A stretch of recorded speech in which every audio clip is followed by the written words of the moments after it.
আসসালামু আলাইকুম। Hello viewers, আপনারা সবাই কেমন আছেন? আশা করি ভালো আছেন। আলহামদুলিল্লাহ আমিও ভালো আছি। আমি এখন আপনাদের সাথে পেঁয়াজের রেসিপি শেয়ার করব।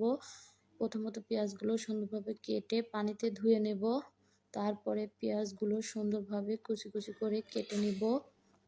পেঁয়াজের মধ্যে পরিমাণ মতো লবণ, হলুদ দিয়ে সুন্দরভাবে মাখিয়ে নেব এবং পরিমাণ মতো আটা, বেসন দিয়ে সুন্দর মতো মাখিয়ে নেব।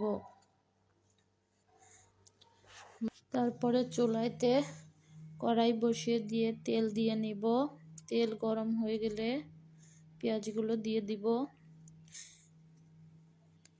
পেঁয়াজের একদিকে হয়ে গেলে এপাশ ওপাশ উল্টাই দিব।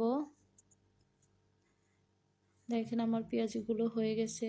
আলহামদুলিল্লাহ পেঁয়াজগুলো অনেক সুন্দর দেখা যাচ্ছে কালার। আপনারা বলবেন আমার রেসিপি কেমন লেগেছে।